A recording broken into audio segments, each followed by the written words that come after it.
So welcome everybody to this final keynote session of the Leuven Kant Conference 2021.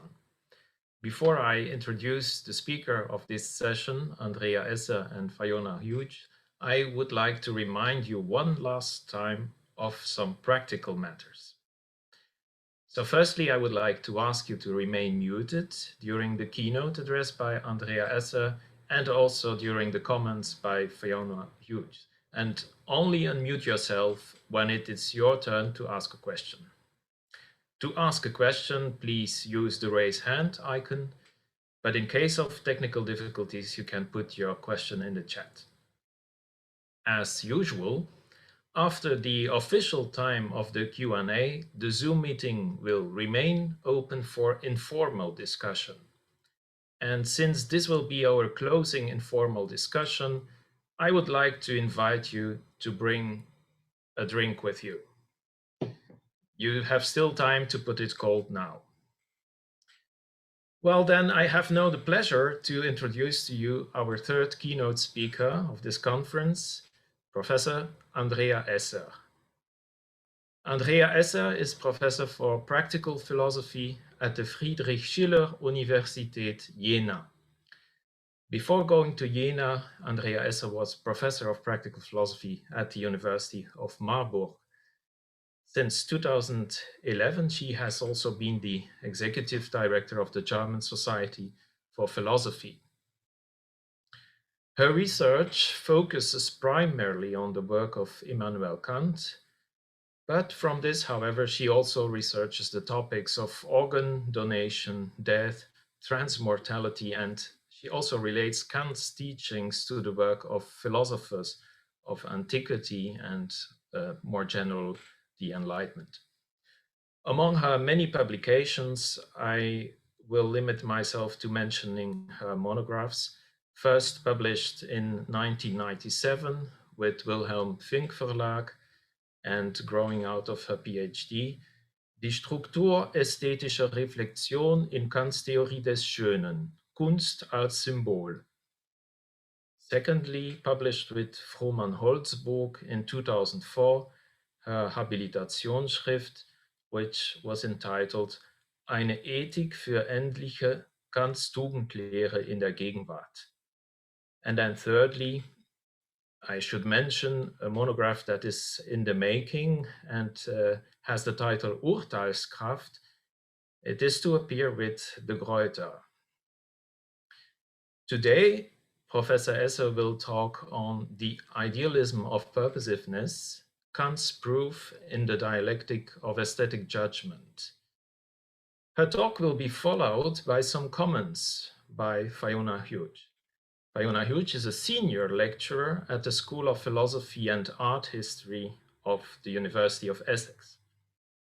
Her current research concerns the relationship between Kant's epistemology and aesthetics, but also other topics that most of us might not be common to most of us. For example, Merleau-Ponty's development of Husserl's phenomenology, also Nietzsche's critique of the foundations of value, and then more close to the topic of this talk today, the relationship between art and philosophy, and also the role of space in philosophical and artistic reconstructions of experience. Among her many publications, I mentioned two monographs. First, Kant's Aesthetic Epistemology, Form and World, published with Edinburgh University Press in 2007. Second, The Reader's Guide to Kant's Critique of Judgement, published in 2009 with Continuum Press. And more recently, and also relevant to the topics we are discussing, she published a chapter in the Palgrave Kant Handbook that came out in 2017. And the title of her contribution there is Feeling the Life of the Mind, Mere Judging, Feeling, and Judgment.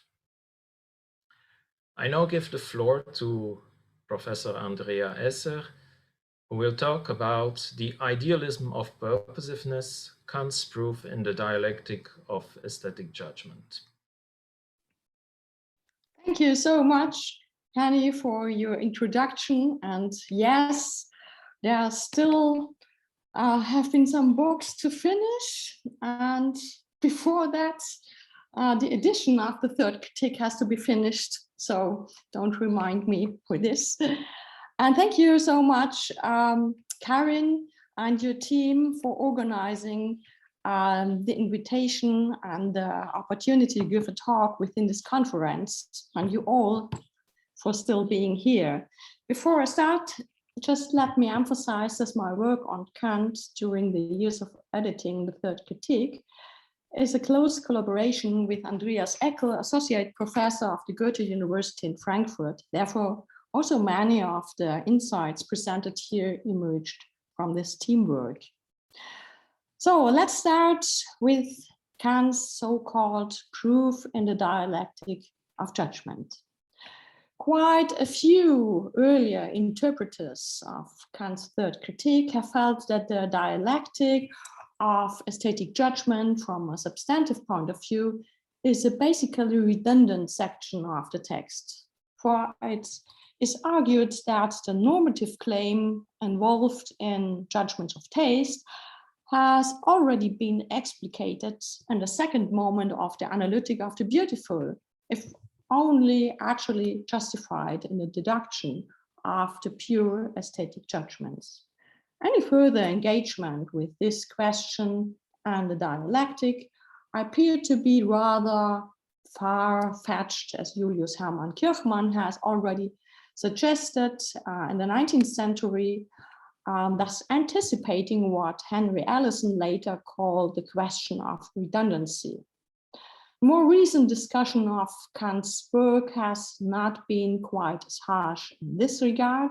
Also, one cannot say that there has been any definite resolution of the question as to how far the paragraphs which Kant dedicates to this dialectic furnish any insights that really go beyond the results of the Analytic of the Beautiful.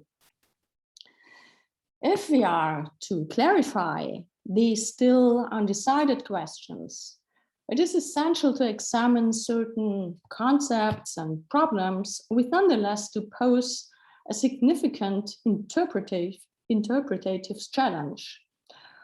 I'm talking about the role of concepts and the justification of judgment of taste, and in particular about the relation to the indeterminate concept and about the concept of the supersensible or the supersensible substrate. With these terms, Kant undertakes to resolve the antinomy involved in the dialectic here. A great deal depends on our understanding of this indeterminate concept, which Kant connects with the principle of the subjective purposiveness of the merely reflective power of judgment, specifically the correct understanding, as he says, of the judgment of taste in the sense of a taste that is susceptible to some kind of justification. Furthermore, the talk of the indeterminate concept of the supersensible substrate of appearances served to introduce the mediating concept, as announced in the section 9 of the introduction, which is provided by the power of judgment in order to facilitate the required and yet to be accomplished transition from pure theoretical reason to pure practical reason. For only if such a transition is possible, can it also be shown that the final end, the Endzweck, can, at least in principle, be realized in this world. And in paragraph 58, where Kant emphasizes the ideality of the principle of the subjective purposiveness of nature, he even claims that it is the ideality of this principle which proves the autonomous character of the power of judgment and leads us towards the supersensible ground of the judgment of taste. Thus, we see there is a whole series of important tasks which are bound up with the supposedly superfluous passages that make up in the dialectic.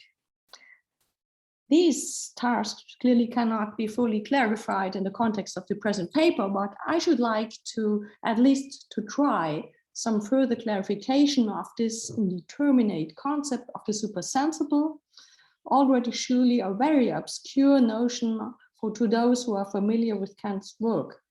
This will, I think, allow us first to elucidate the meaning of the dialectic in relation to the analytic and the aforementioned proof regarding the judgment of taste. And second, to reconstruct the transition which the power of judgment facilitates with the indeterminate but correct concept. And finally, once these first two issues have inevitably been treated here in a rather abstract fashion, I shall turn in the third part of the paper to the really detailed examples that Kant provides in paragraph 58. It is not immediately obvious precisely how and to what purpose it is after the argument presented in the dialectic that, for instance, flowers and pheasants come into play once again, why observations on processes of crystallization appear to be directly relevant, or why the famous cave of Antiparos is specifically mentioned in this context. So perhaps I should begin with the question as to why or in what regard a dialectic of the power of aesthetic judgment arises in the first place, and precisely how this relation to the analytic of the beautiful is determined in Kant's text. Right at the beginning of the paragraph 55, Kant emphasizes that the dialectic in question does not arise in relation to taste itself, but only in relation to a principle which founds the latter. In other words, the dialectic pertains to the critique of taste. Thus, it is not taste, nor the judgment of taste itself, which is caught up in a dialectic, but rather the aesthetic power of judgment insofar as it is supposed to ground taste. This passing remark of Kant's is actually very revealing. The critique of taste only leads to a dialectic if we find an antinomy and the principles of this faculty through which the lawfulness that we could say is already uncovered in the analytics and justified in the deduction, and thus the inner possibility of judgments of tastes are placed in doubt, as Kant says.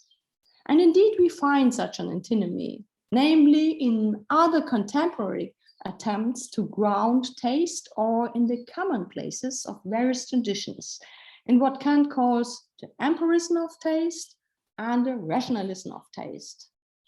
The antinomy in question emerges if the justification of taste attempts to divide the complex and paradoxical looking distinctiveness of the judgment of taste, namely its claim to subjective universality, between two separate principles and attempts to justify them or these principles independently of one another. These mutually contradictory theses of the dialectic posit particular aspects or moments of the whole complex of conditions involved in the analytic, but they do so in a total way, as it were. And they thus determine in a variety of ways the relation which the judgment of taste must have in relation to concepts, but they also determine this relation falsely.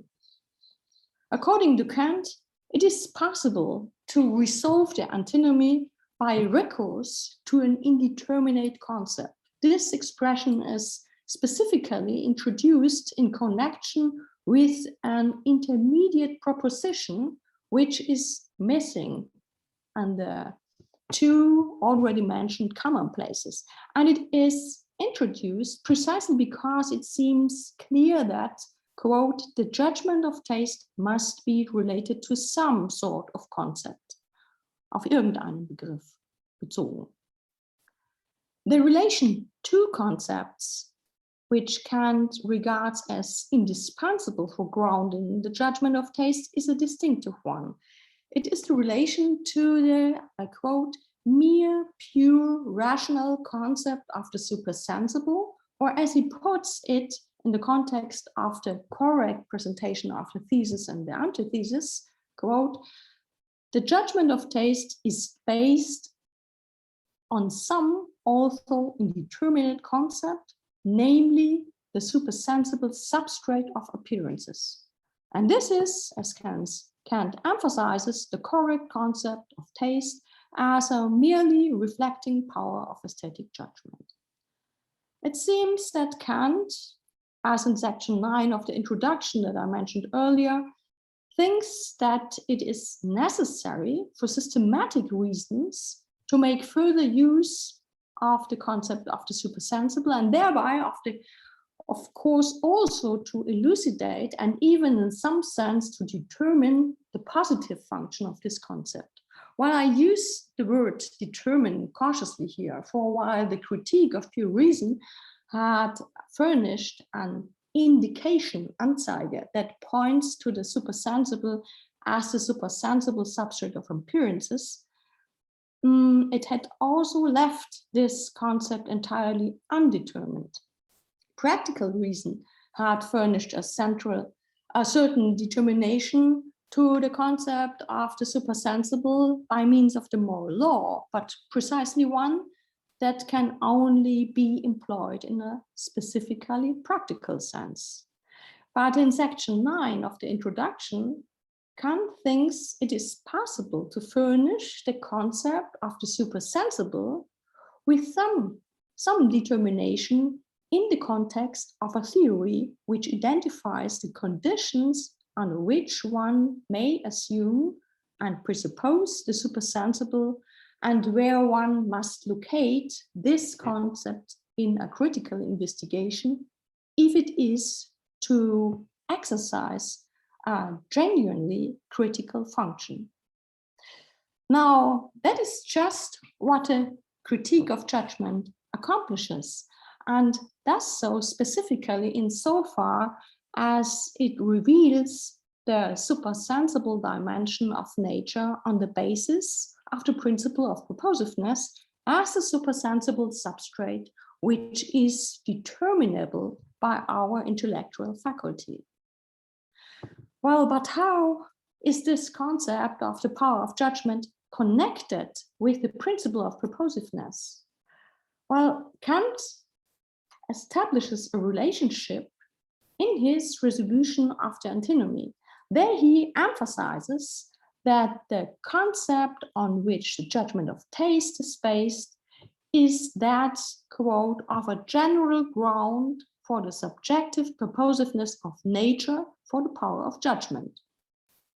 I interpret this as follows.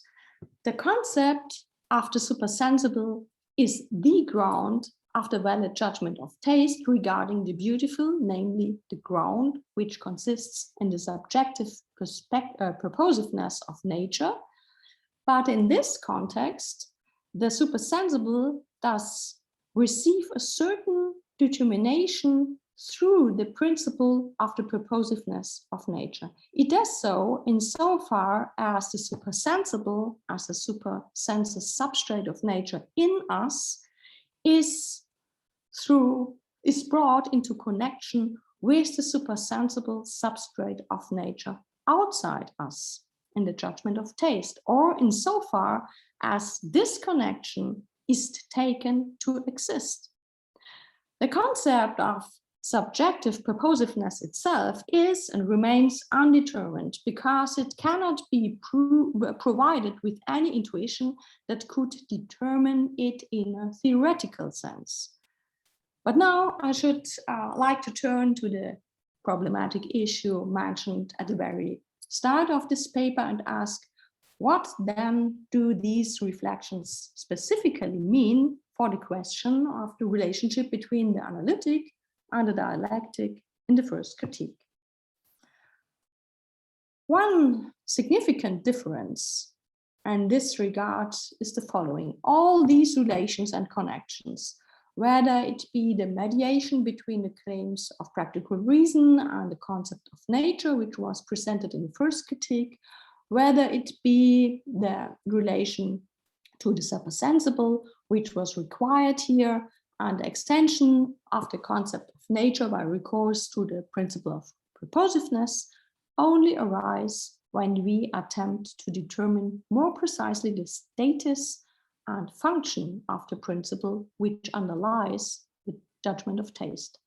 This was not thematized as such in the analytic, and nor did it need to be, for the analytic simply reconstructed the moments which aesthetic reflection itself has to recognize if it is to pass a correct aesthetic judgment. It is only when these moments are related to a connecting principle and thereby justified for their own part that we can show the possibility of the judgment of taste. For this, the principle in question must be formulated concretely and indeed specifically as the ground of these moments. That has already been done in the analytic, for this is precisely what the principle of subjective formal purposiveness accomplishes. But the justification of the valid judgment of taste is only completed once we have shown not only the possibility of the principle of subjective formal purposiveness, but also the actuality or reality of this principle, as Kant generally puts it in this context.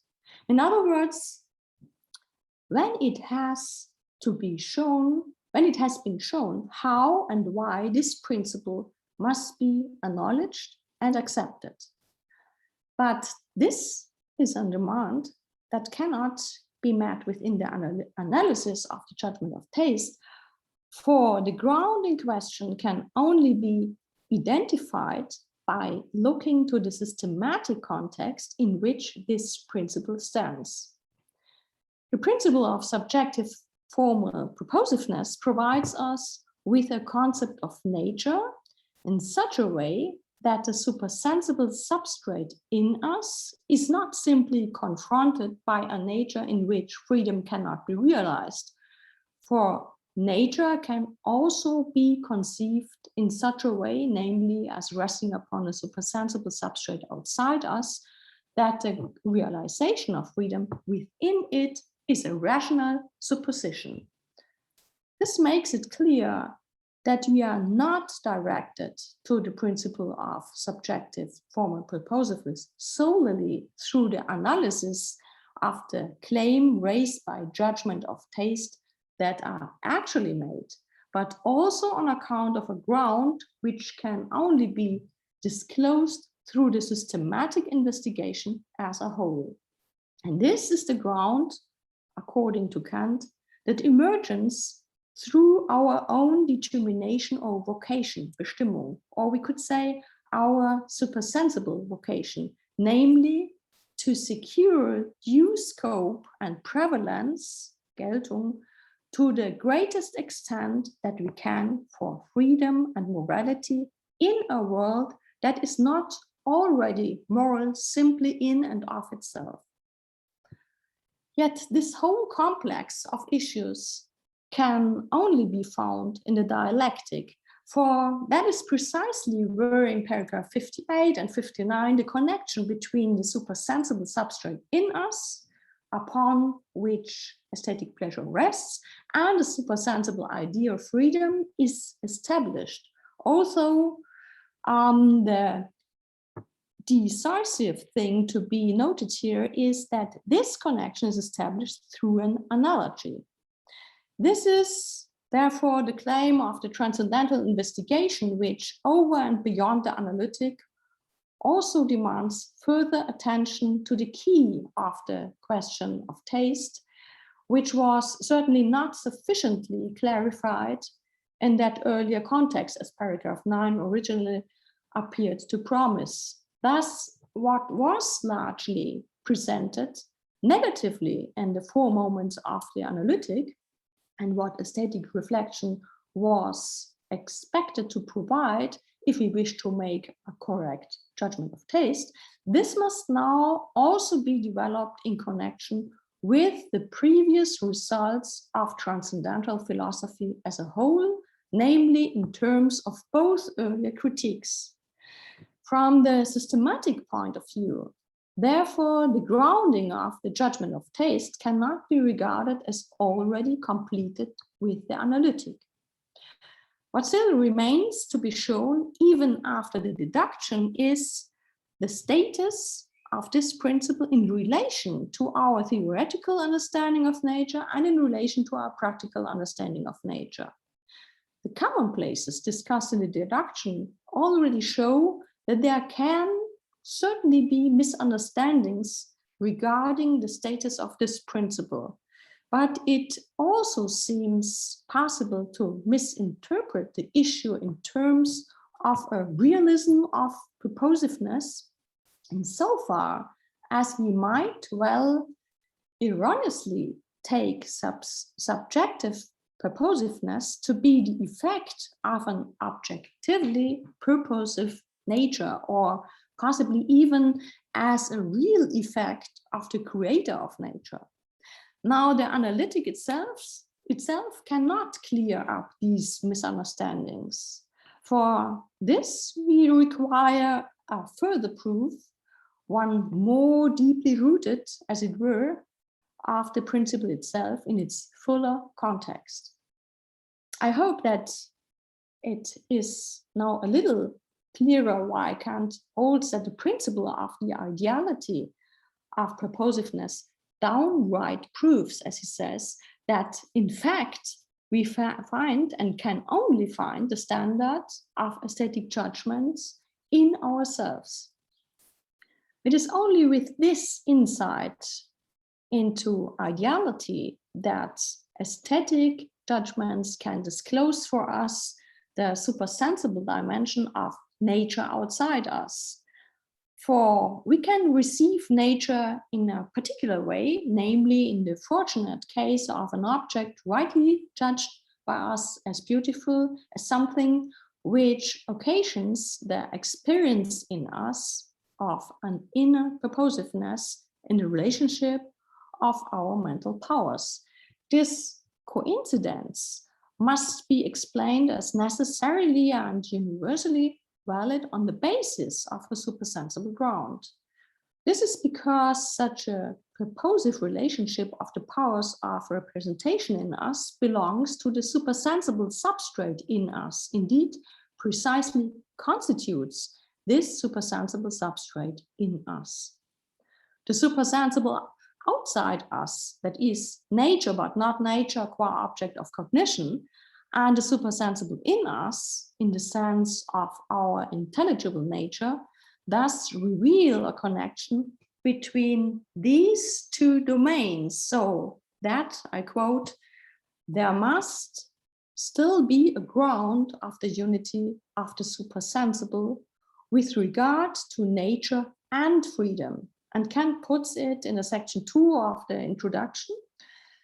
I like this. So the whole point of the aesthetic judgments is that they let us feel the supersensible purposiveness of nature in the feeling of pleasure that arises as an effect from the inner purposive relationship of our faculties, a relationship of the faculties, which we can identify with the supersensible substrate in us.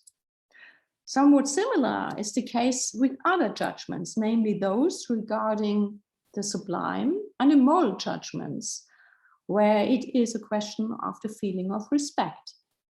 One can say that Kant basically arrives in various ways at the concept of the supersensible, and in this sense, the realm of the supersensible, which initially appears so obscure, can also be specified or determined as a realm of certain distinctive ideas, the idea of God, of the world, of freedom, purposiveness, and so on. In all these cases, we are dealing with specifications of the supersensible, none of which, however, can be said to exhaust the supersensible, nor do these specifications imply that there actually are various separate or independent supersensible worlds. For as I see it, the supersensible remains intrinsically indeterminable as far as our cognitive powers are concerned, and that would surely be a condition for even being able to distinguish any particular identities here. But we can certainly say that there are various grounds, various perspectives in terms of which the relation to a supersensible substrate is shown to be required. If we fail to recognize all this, it is easy to fall into serious misunderstandings here, even in the context of the aesthetic judgment. It seems to me that at least some interpreters fall victim to one such misunderstanding when they claim that the indeterminate concept to which the judgment of taste relates is actually the supersensible substrate of the concept of freedom. For as we can see, this is premature conclusion to draw. For instance, Drecke argues that the idealism of propositiveness in paragraph 58 provides the point of reference for the concept of freedom and its relation to the judgment of taste.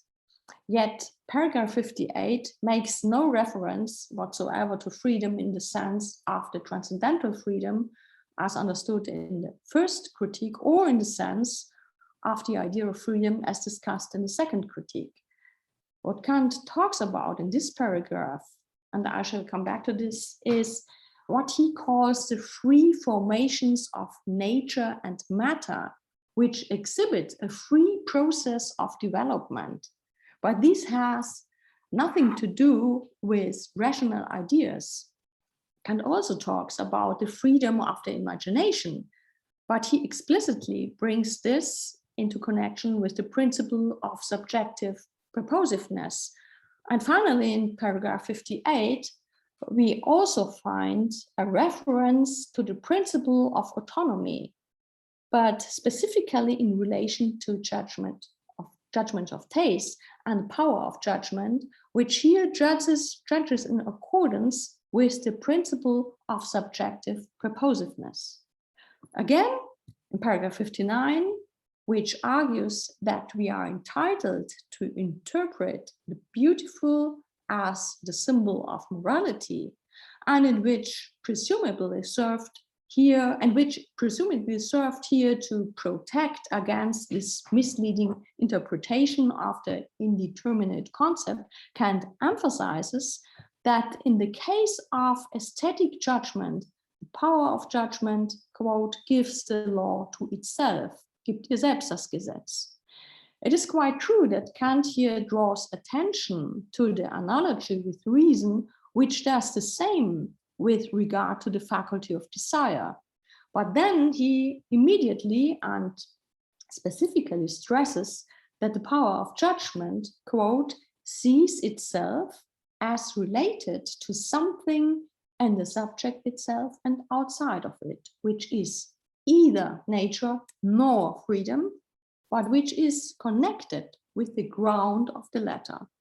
And thus, precisely not with freedom itself, namely the supersensible, in which the theoretical faculty, quote, is combined with the practical in a mutual and unknown way to form a unity. While this mistaken identification, as I see it, after indeterminate concept with the transcendental freedom is fraught with consequences and has brought the thesis of a morally orientated grounding of taste into the center of debate. The issue is certainly made more difficult because Kant does not simply sum up all his reflections on the question of transition and mediation in a couple of passages. Instead, he formulates his overall program in these introductions to the main text, and then places the lure or lime twig, as Hegel would say, in the Analytic, before providing a further systematic explanation in the Dialectic. Kant was very well aware of the danger of all sorts of misunderstanding here, for he constantly tries to make clear that he means to what he means by recourse of vivid examples and illustrations. Well, they're not always helpful, but this is certainly the case in paragraph 58, where the examples he offers, as I have already suggested, are meant to prevent us from being misled by the beauty of nature into embracing a realistic interpretation of the principle of propositiveness. So if I have not already tried your patience somewhat with these rather abstract considerations, perhaps in conclusion, I can compensate you for this with some rather more concrete reflections. In paragraph 58, which is concerned with the ideality of the principle of propositiveness, we are suddenly confronted by a whole series of examples. The colors of the pheasant and forms and hues of crustacean and insects and so on were already they were already adjusted as particular examples in the analytics, but they also seem here to lend great weight to the idea of an objective kind of aesthetic beauty and to a realism of propositiveness. This is because we might be tempted to think that the beauty of these natural phenomena must surely be made for external contemplation, or at least to invite it, that there is, in fact, an objective propositiveness to nature for which a will, and specifically divine will, is responsible. And this is the danger that the principle of the judgment of taste itself may be misinterpreted insofar as we explain the emergence of these beautiful forms as the result of a specific posited end, whether on the part of nature or of a greater God. But in fact, that would certainly lead to tension with the analytic, for it would render the freedom of the imagination impossible, since the development of the beautiful forms would then already be aimed, abgezweckt, towards the imagination, and would thus no longer result from a process of judging on our part, where the imagination is productive and freely harmonizes with the understanding. In attempting to account for this misinterpretation, Kant points to the unnecessary multiplication of principles at work. He argues that there is no need to introduce another principle, such as objective propositiveness, in order to explain the existence of the products of nature that are judged as being beautiful by us. Kant mentions crystals and snowflowers and examples, as well as flowers, the plumage of birds, seashells, and even configurations which only become visible when natural substances are broken open after the process of cooling.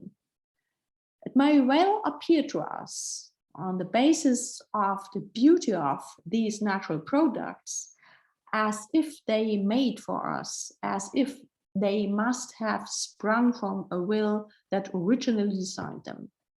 But they are actually simply products of nature, or as Kant puts it, free formations of nature. These products of nature are free formations in the specific sense that they have developed without any idea underlying them. And the existence of their particular forms, colors, and textures, however artful and elaborate they may seem to us to be, can be adequately explained simply in accordance with natural laws.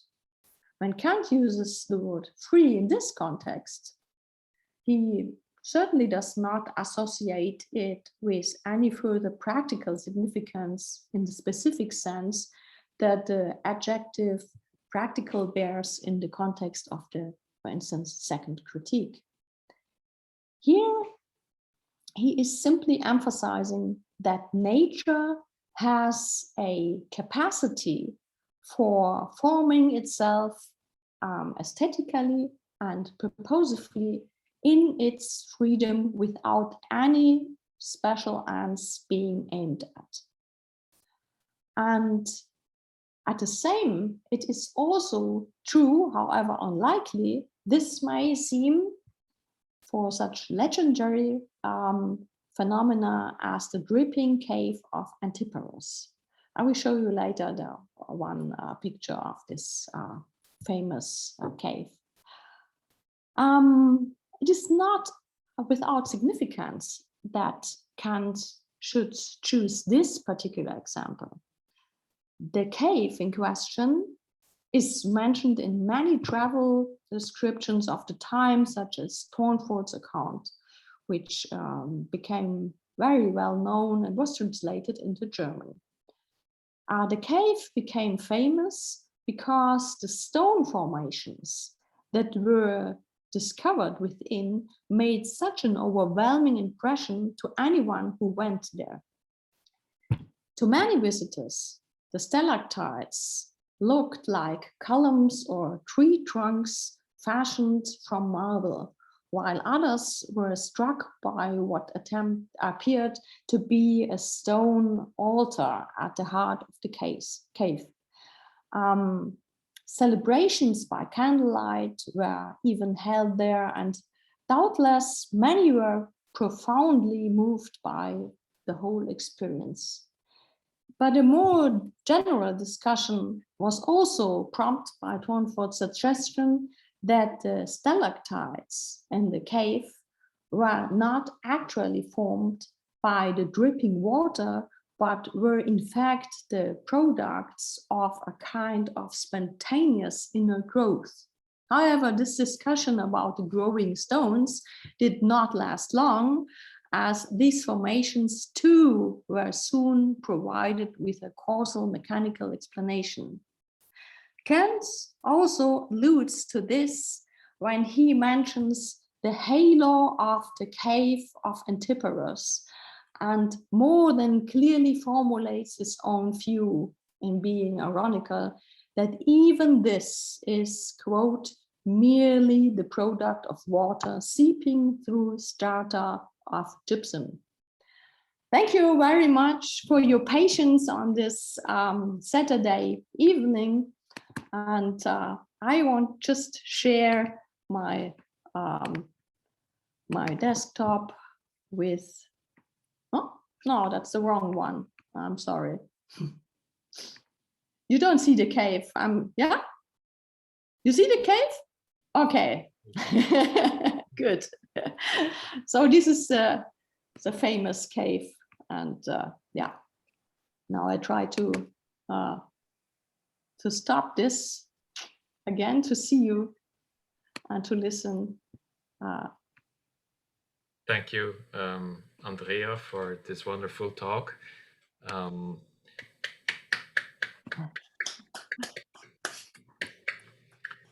And without further ado, I propose that we go to the comments by Fiona Hughes. Thank you, Henny, and thanks to all the organizers for putting together such a great event, and also to Andrea, of course, for giving such a wonderful paper, which was a pleasure to read and a pleasure to listen to again. Indeed, my first worry when I read the paper was that I honestly wasn't quite sure what I was going to disagree with. So of course, this is our job. So I did find some things to at least worry about, but I'm not going to rehearse many of what are the most important points in your paper, because you have already put them so eloquently that it would, I think, not be a particularly good idea for me to try to do so inadequately after you. So what I'm going to do is to raise some questions which could turn out to be differences of some sort and worthy of discussion, or may just be questions that will give a chance for you to give some more supplementary clarification. So this whole question of the dialectic being giving us a proof or a justification that taste is only in ourselves, and this is something which has come into discussion earlier in this session. Now, of course, well, I agree that you are quite right in saying that for Kant we find the standard of taste in ourselves. This is the famous autonomy claim. But I want to take up something about the relation between the aesthetic object and the free play of our faculties. You gloss taste as are taking up something that occasions an inner purposiveness of our mental powers. On other occasions, you use the term prompts, which translates veranlast in section 9 of the Analytic. Now, despite the distinctiveness between the analytic and the dialectic that you argue for, and to which I will return, I assume that this dual structure of taste entailing both mental activity and prompting something, and being prompted by something external to the mind, carries over into the specificity of exactly what type of ideality is at issue in the dialectic. I'm encouraged in thinking that Andrea would agree with this because of another claim she makes, namely that intuitions in some sense determine concepts, a point to which I will also return. It would thus appear that Andrea is sympathetic to the idea that the specific sort of ideality invoked by Kant is one that requires a relation between the reality of the given and our conceptualization of it. However, I didn't quite get how she is seeing the role of prompting, or indeed the issue of the relation between mind and world, distinctive of Kant's idealism. The characterization of Kant's idealism as implying both transcendental idealism and empirical realism does not, in my view, have implications only in the epistemic context. For a beautiful thing is empirically real, even though it is only identified as beautiful on account of transcendentally ideal structures. So now I'm going to turn to a related issue, which is about your use, Andrea, of determine and some of its cognates. And I was fascinated by what I thought to be a very creative way in which you were elaborating on this term or investigating this term.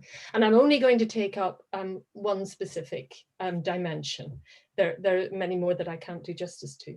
But I was intrigued by Andrea's claim that intuitions determine concepts, not just that concepts determine intuitions, which is the more familiar, less intriguing, though certainly absolutely crucial claim. Now, I wonder if Andrea always is thinking of bestimmen when she writes determines, or whether there may be a broader range of German terms she's taking into consideration. My question here is about what sort of determining could be apportioned to the indeterminate given prior to its determination under a concept, or to an appearance as Kant puts it at A20b34, is the undetermined object of an empirical intuition. I am totally in agreement that intuitions are a condition of the possibility of determination and not merely its passive recipient, because otherwise concepts, as we know, would be empty. Moreover, as Kant argues, for instance, in the schematism, concepts would be without sense or meaning, Sinn and Bedeutung, without application to intuitions. But it seems interestingly radical to claim, and I mean that in a good sense, a positive sense, to claim that intuitions determine, especially using the verb, and thus something like an active expression. Let me be clear, I'm not saying this as a correction, asking for the norm of concepts determine intuitions to be simply reasserted. I am genuinely interested in how intuitions could be determining active sense, and I'm open to the possibility that they are determining in some sense. But if so, this goes against the grain of the letter, at least, of what Kant writes, because to my knowledge, he never says that intuitions determine concepts and frequently states the contrary. Might the answer be that Andrea intends an alternative sense of determines, which could be rendered as the claim that intuitions specify or perhaps establish the singular reference for concepts? Or perhaps the key lies in the peculiarity of the idea of receptivity, which, although Kant never explores it adequately, can be understood as neither simply passive nor indeed active, and rather in some problematic sense, in between activity and passivity. None of my suggestions are sufficiently considered here, but perhaps they might contribute to a closer determination of what is meant by the determination affected by intuitions. Jumping somewhat to my next topic is the question of how exactly does the transition between freedom and nature work? I agree yet again with Andrea's emphasizing how the supersensible is tripartite and that the aesthetic supersensible provides a necessary transition between the supersensibles of nature and freedom. This is not a merely technical point. Were there not such a transition, then the ideal principle of freedom and the moral agency grounded on that principle would not be realizable within the empirical world of nature. The principle of freedom is never directly visible to us and can only be experienced indirectly. But the idea here is not that the application of moral principles is aesthetic. I'm sure that Andrea would agree with that, or even that moral principles can only be exhibited in an aesthetic way. If that were the case, the principle of morality would be reduced to that of aesthetics, and this most clearly is not Kant's position any more than it is his position that the principle of aesthetics is reduced to morality. The point is rather that if there were not a ground for establishing the in-principle crossover point between morality and empirical reality, then moral principles could not be realized within the empirical world. The application of moral principles is not aesthetic, but aesthetic judgment exhibits the ground for the possibility of a transition between the ideal as inner and the natural as external. Only this indeterminate principle accessible through aesthetic judgment, but even more indeterminate than the somewhat more determined principle of aesthetics as common sense, makes possible the moral applicability of moral principles as moral acts within the empirical world. So my question to Andrea would be to how exactly, not just that the aesthetic provides a transition from self-determination to causally determined order. And I think here that her extremely fascinating discussion of the Grotto of Antiparos might possibly be further developed in order to answer that how question. Finally, I just want to say something briefly about the specific nature of the distinction between the analytic and the dialectic. I agree, again, that the dialectic is necessary for the argument and that not a full justification for taste is given within the analytic. But I wonder again what exactly the dynamic is between the analytic and the dialectic. So I'm going to put forward a suggestion. Throughout the critique of aesthetic judgment, Kant hovers between phenomenological exposition and justification. The analytic stands at one end of that scale, while the dialectic stands at the other. The analytic would remain provisional, as Andrea argues, in a much more detailed way than I can do justice to here, until the dialectic's establishment of a principle that secures its justificatory grounds. But the dialectic would not have its argumentative force were we not already familiar with the proto-arguments that came before in the analytic and the deduction. Throughout the critique, Kant comes closer to a recognition of the phenomenological dimension of the implications of his transcendental idealism than anywhere else in the critical system. Perhaps this is because aesthetic judgment cannot even be thought, not only not experienced, without situating it in relation to an experience of an object that prompts the activity of our faculties. The relationality of mind and world in aesthetic judgment may then be seen as requiring that theory is not wholly distinct from phenomenology, and consequently that there can be no absolutely clean separation between analytic and dialectic. Thanks a lot for your comments, Fiona.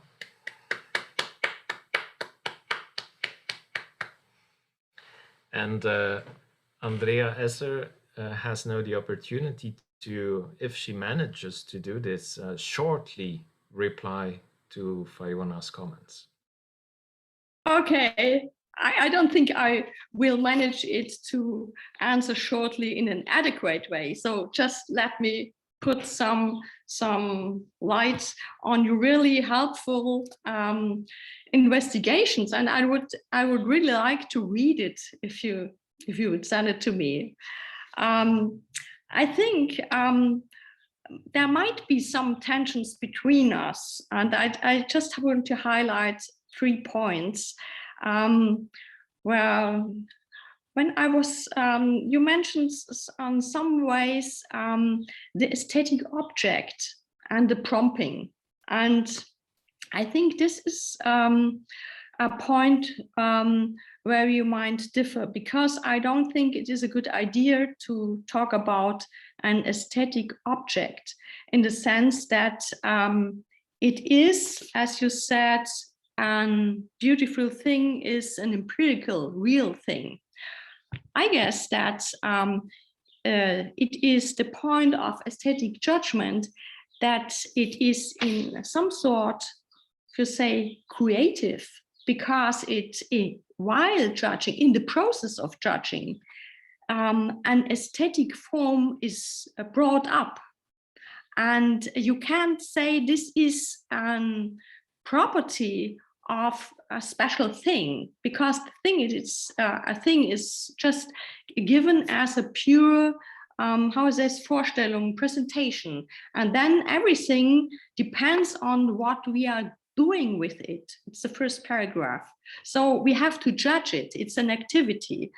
And I think this might be the first difference, and maybe an explanation as well how the transition is made from the supersensible of nature, and it is the supersensible of nature and not the phenomenon dimension of nature. That is the grounding for the reflecting judgment of taste that offers the opportunity to show that the two realms of so-called separate worlds can fit together. Because concerning your reference to application, I think the point is that aesthetic judgments, when we reflect on them, shows that it is, how I say, that it is allowed that we think the world as a purposive world. And only if we are allowed to think the world as a purposive world, then we can have the chance that we can realize our duties in this world. But it is not like in the first critique or in the second critique that it is only hypothetical use of understanding, or that it is only postulated. In the third critique, we have with the judgment of taste and the feeling of harmony, we really have an experience of this this purposiveness. So that's the difference. And to the other critiques, and I think maybe this is an answer of your question between the dynamics of analytics and dialectics. The analytic only focuses on the legitimation of the judgment, but the dialectic focuses on the principle that is that opens up the opportunity to show that while judging in an aesthetical way, we are already combining the supersensible of nature with the supersensible in us, but not as freedom. It's supersensible as in the case of the understanding that is in play with the imagination. But now we can presuppose that there has to be a supersensible in which all these judgments come together. So I stop here. Thanks a lot. I'll leave it. I'm assuming other people want to come in and we'll have a chance to talk about this further later. So this would be wonderful if this is the beginning of a beautiful friendship. Yes. So then I open the Q&A. So please use the raise your hand function. Zelda Salmon. Thank you. Thank you for your beautiful talk. I would like to ask the role of hypotyposis. I hope I pronounce it correct. From supersensible to making sensible, it has a crucial role. How do you assess it in your general schema? This is exactly in the paragraph 59 where the analogy is well grounded, or where Kant is trying to show that it might be legitimate to draw this analogy. But it is only one part of the transition. So on the one side, you have nature and you have the supersensible of nature outside us, but in judging a beautiful landscape or something like this. And on the other side, we have the supersensible of the idea of freedom in us. And now he only focuses on the question if it is allowed to draw an analogy between judgments about judgment of taste with the realm of the morally good. So in this case, the hypotypose plays a role, because here he seeks possibilities to show that the structure of the judgment of taste and the structure of the judgment about the morally good come together in some respect, and in others they do not. So he tries to show that this connection is based on a special sort of Darstellung, presentation, that we can use in the context of ideas or of all concepts that are not, that we cannot determine or specify or present in intuition. So this might be a short answer again to Fiona. So determining means specifying, sure, through an intuition, and this is not possible with the idea of with practical ideas, for instance, or even not with God and so on. Yeah. Thank you. Then there's a question by Günther Zöller. Thank you very much for this very challenging talk. The analogy that dominates the paragraph 58 before it goes to the symbol is very much an analogy with the first critique and not with matters of practical or moral philosophy. When he talks about the ideality of objects of sense as appearances, and even when he talks about autonomy and being self-legislating, it turns out to be the autonomy of the understanding in the legislation of laws of nature, rather than laws of freedom in the practical domain. I wonder, though, how much this analogy really carries when this peculiar nature, normative nature of the judgment of taste is considered,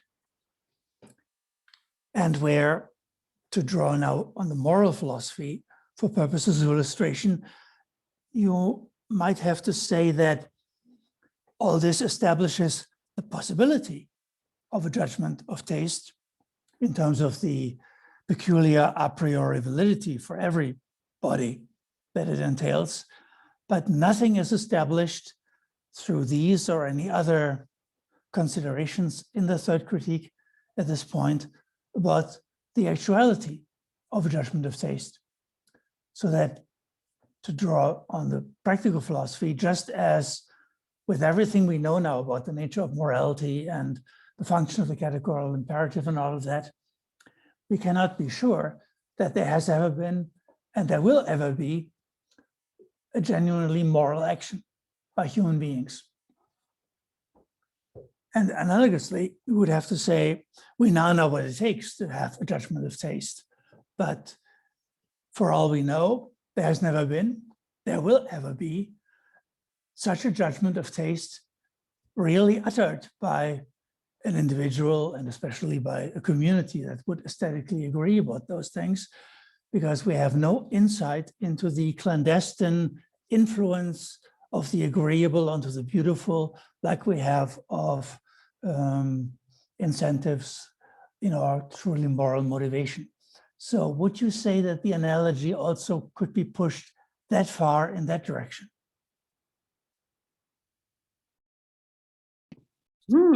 It's a challenging question too. So I'm sorry for confronting you with a challenging lecture on the end of this conference, but I think I get revenge. Yeah. Well, I think one analogy you are pointing out is that we cannot be sure if we ever have morally judged correct. And on the other side, we cannot be sure if we have ever judged correct judgment of taste. Okay, this is a sort of actuality you never can fix in an a priori way, because for the judgment of taste, it might be possible that you wrongly subsumize under the harmony or faculty of the harmony. You think that it happens, but it does not. But I mean, this is the complete empirical side, a failure of an individual that is making a judgment. What I wanted to point out is that it makes a difference if you start with the analytic in making, Fiona said, more phenomenological approach, in the sense that we say, okay, there are judgments about beautiful that claim to be universally valid, and now we analyze what the conditions might be that this claim is to be justified. So this is the one point, and the moments are even negative, but they are conditions we have to fulfill when we are doing a judgment of taste. And it might be in in certain cases that we fail, but then we have the aesthetic communication.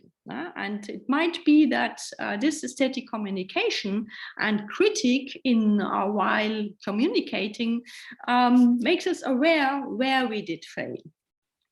But this cannot be the full legitimation of judgment of taste, because the principle that combines all the moments and that brings them together is still not judged in itself. So this is the deduction, is not even the deduction. This has to be, while consequent thinking needs it to be legitimated step by step, first with referring to our capacities and of judging, and the second has to be legitimated in referring to the system, that means to the relationship of practical and theoretical reason. How does this principle fit? And then in this way, I would say Kant closes the process of legitimation. And I'm not quite sure if I would agree that the paragraph 58 is an analogy as well as the paragraph 59. But I don't think we will enlarge this. Maybe we can talk about this later. Exactly. There's another question by Christy Sweet. Thank you so much for this paper, Andrea. This I really, the basic setup about what the dialectic is doing, I think is really great. It's a great read, and I learned a lot from it. The question I have is more speculative about like how you might think about the broader relation here. So, you know, I always think about it this way. You know, the idea that that beauty is a symbol of morality is that the beautiful is like the good. It's like it. It reminds us of it in a lot of ways. But I wonder if you would also then say that the good is like the beautiful. So I wonder if you would read this sort of based on what you said here, if the, you know, formulations of the moral law that Kant gives us, which he says, you know, look, these are just sort of ways we're trying to bring this demand for the unconditioned closer to intuition. If you would say that those are symbols. Mm-hmm.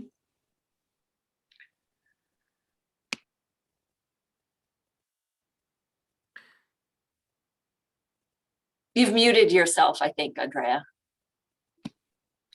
Thank you. Does that make sense? I was still thinking, so. Okay. But like, given the sort of thicker transitional thing you want to emphasize, I wonder if the, you know, on the side of the good, if the moral law, right, which never, I mean, Kant, you know, those formulations aren't really like rules. Like when people talk about it, like, oh, they're ways we have of bringing this demand closer to intuition. And I wonder if you think that they're more symbolic then, if you would go that far in that direction. Yeah, I think they, I wouldn't leave the symbolic dimension, I think. And but let me first refer to your first question. If one can say beauty, the beauty is like the good, and the good is like the beauty. I think this is only in the paragraph 59, this passage which was quoted today from Achim Vesper, where Kant is saying, nun sage ich, das Schöne ist das Symbol des sittlich Guten.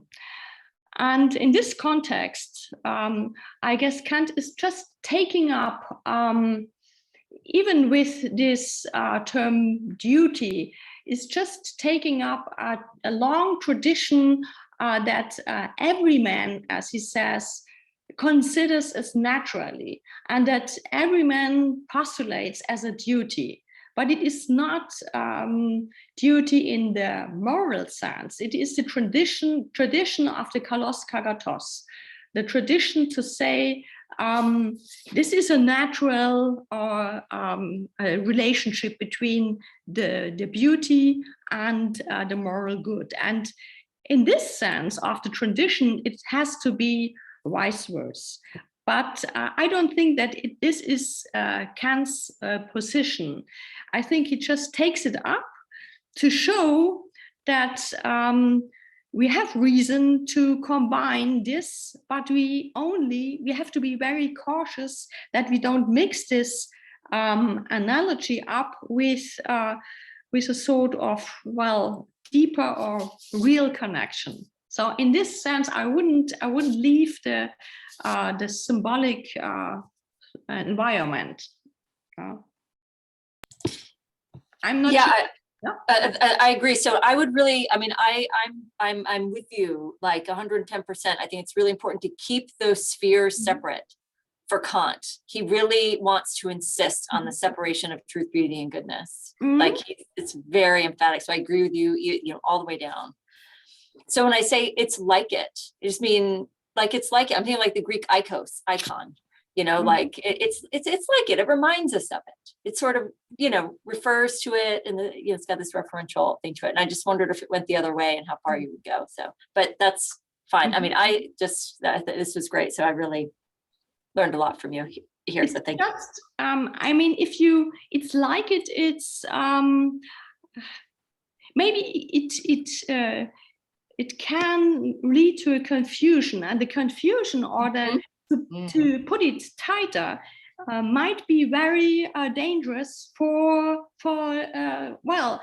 judging people, like you remember Lavater and so on, and then you start to infer from seeing something beautiful to the moral character, and this is something which is really might lead to terror. Yeah, okay. Right. I think he might. I mean, I'm not making a claim about Schiller, but you could see where, you know, that sort of trajectory, Kant would understand why we would go there, but also have real concerns about it. Okay. Then there's a question by Larissa Warner. Yes, thank you very much. My question is concerning the notion of Bestimmungsgrund, which Kant uses in the paragraph 57, when he writes, weil der Bestimmungsgrund desselben of the aesthetic judgment vielleicht im Begriffe von demjenigen liegt, was als das übersinnliche Substrat der Menschheit angesehen werden kann. And my question concerns the exact relationship between the supersensible substrate and the aesthetic judgment, because in my reading it goes, or perhaps you already said it, I didn't get it, that the Zweckmäßigkeit, which is an effect of our faculties being in this free play, and because we all have the same faculties, you have this subjective universality, and this points to the impression of Zweckmäßigkeit. And then there is the relation between Zweckmäßigkeit and the supersensible. And my question is how you could describe this relationship of foundation or Bestimmungsgrund, because it's not a transcendental relation, but it's not a causal relation, and what kind of Passungsverhältnis, or would you describe it? Yeah, thank you. Thank you. Yeah, it's not an easy question, and I was just looking in my critique of judgment and read this this passage, weil der Bestimmungsgrund desselben vielleicht im Begriffe von demjenigen liegt, and I see there is a question mark. So why vielleicht? Well, I try to do my best in this context. I think he says vielleicht, because you can't really say that the supersensible is the determining ground, Bestimmungsgrund of the single judgment. So it does not make sense in a direct way. The Bestimmungsgrund, determining ground of a judgment, is the play of the faculty. But within these play of the faculty, which isn't a psychological thing, it's a concept or a combination of concepts to be referred to legitimate.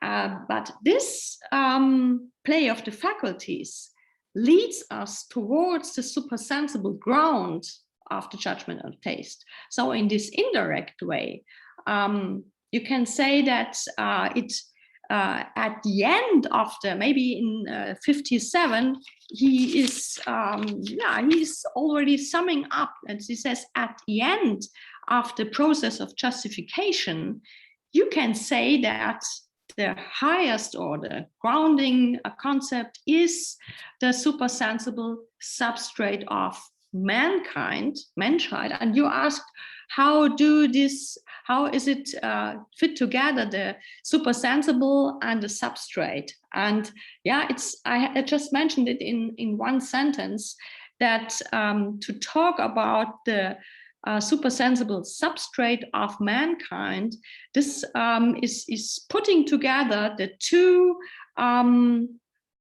two ways in which we have to presuppose a supersensible for nature outside of us and for duty in us, freedom in us. So the substrate is at the moment, I think, in this way, is a concept to put these two dimensions together, to which the judgment of taste is leading us. But it is leading us not in judging, it is leading us while we try to legitimate it in a theory. And this is something we can only do in the dialectics. I hope it's a bit helpful, but I'm working on it. Thanks a lot. Then we have one last question before I will open the informal discussion. And that's a short question by Luigi Filiere, which will be replied to in a short way too.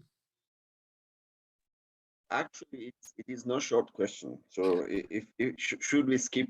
I don't know if I'll try to keep it short. So the question is whether, according to your reconstruction, there is so Kant in paragraph 58 is trying to avoid an amphiboly, what we can call an amphiboly, so to mistake a subjective use for an objective one, and that's why the purposiveness is idealist. And I'll try to explain that.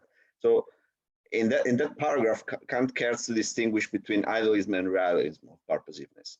And it seems to me that Kant's ground for this distinction is the same for the distinction between reflecting and determining employment of the power of judgment.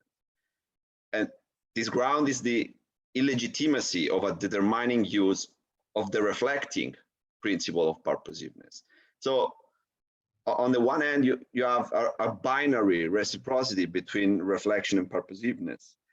On the other hand, you get a third element, that is the idealism of purposiveness itself. Purposiveness works as the principle of the reflecting power of judgment in this sense, not despite, but because of its non-determinability, that is, its ideal status. A real purposiveness, objectively determined purposiveness, would mean an objective principle. And in this case, we would unlawfully equate a principle of purposiveness with the principles of the understanding, which are Grundsätze. By contrast, the purpose of this reflecting ideal purposiveness is, as I quote from 5347, an intrinsically yet contingently manifested purposive correspondence with the need of the power of judgment, etc., etc. So would you read that passage in that way, as avoiding an antinomy, an amphibole, excuse me, that the purposiveness is ideal because otherwise we would use objectively something cannot be used objectively in an undermining way. Andrea? Sorry, it was not short question. Okay, I try to give a short answer to a long question. Maybe you can continue it. In a way, yes. And I'm not sure if I got your point at the end, but I don't think that, yeah, the amphibole, I mean, he's not talking about it. And I think the main point here is to save the principle of aesthetical purposiveness from a misuse, like you say, in context of a realism or maybe empirism as well, or rationalism. He does put it together in this point to contrast it from the idealism, which is the real and the right use of the principle. So I think he emphasizes, not quite in an analogous way to the paragraph 59, but in a parallel, I would say in a parallel way to save all misuse, maybe, and to, yeah, and I don't think it's an ambiguous way. It is, I think it's more a misuse in the sense of taking integrating the results of the merely subjective principle of propositiveness into a bigger picture, or into an ontology, or into a rationalism of objective purposiveness. And this is what he does here. Last point is he tries to show how the teleology now comes into play. So this 58 makes, in my sense, in the moment, the transition to the teleology, and 59 makes the transition to moral philosophy. And so it is not in this sense quite parallel, but it is more important for systematical grounds, because a lot of interpreters think that teleology is just an addition and has nothing to do in the third critique, and that he is also working before the critical turn with teleology and just packing all this early stuff into the second part. And I don't think this is right. And here in 58, you have very close, or not elaborated are the examples, but I think in the systematic way, you here have the transition to the teleology and in its systematic, position. Okay. Thanks a lot. And by this, I would like you to ask to join me in thanking both Andrea Esser for a wonderful talk and Fiona Hughes for her highly intelligent remarks on it. Thank you all. It was very inspiring. Thank you. Before we go to the informal sessions with breakout rooms, as you know them already now, I would like to give the floor to Karin in order for her to allow to give some closing remarks. Thank you, Henny. Yes, so it's been a long day, so I'll also try to keep it short. But I'd like to come back to something that Christy already mentioned in her talk. She reminded us of the fact that we moved this conference online a year ago. And at that point, it was really something new and a kind of experiment. We had to interrupt our academic habits and explore new possibilities. I think that it's been a very interesting experience in that regard. Of course, abstracting from all the awful things that have happened during this last year, but at least we've had this opportunity to continue to meet and have very interesting discussions, and also I think keep motivated to pursue our work together with others, and also to somehow experience a certain sense of community. Yes, in a different sense probably than Kant meant it, but maybe not completely different. So what have we learned? Yeah, so very, very briefly, what have we learned? We've learned that it's possible for us to transcend our spatial conditions and keep going in a way.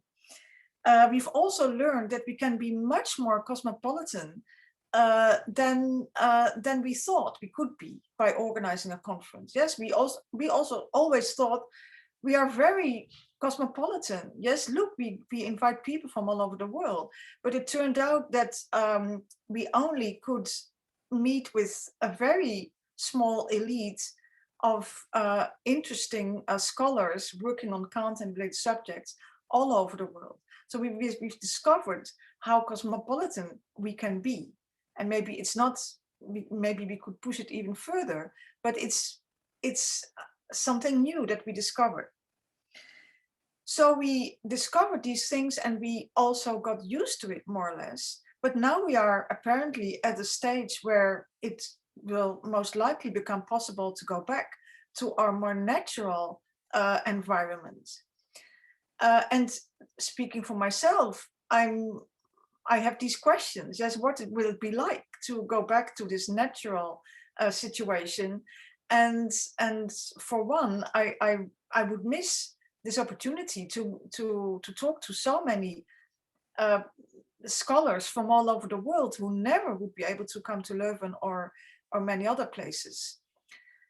So I think we are at this point where we have again a kind of question, or maybe multiple questions as to what the future will be like, and what kind of experiment we'll do once it will be possible to have offline meetings and conversations. So I think there are these two directions, like the local on the one hand and the global perspective on the other hand. And I think that we somehow will have to navigate these two directions. And I very much hope that it will be possible for us to do justice to both aspects. And as you know, we also do this Leuven seminar on classical German philosophy. And that seminar for sure will continue to run online. So at least there will be further opportunities, whatever happens, you know, in the real world, for us to meet and share our thoughts. Yeah, with this, I'd like to thank everyone for having participated. And I hope that many of you will also stay in touch and maybe also share questions and remarks that you couldn't ask during these sessions. And I hope, of course, that everyone will be inspired by what they have heard and profit from this in their work and life. So with this I conclude, and I now hand over to Steve, who will transition us to the informal part.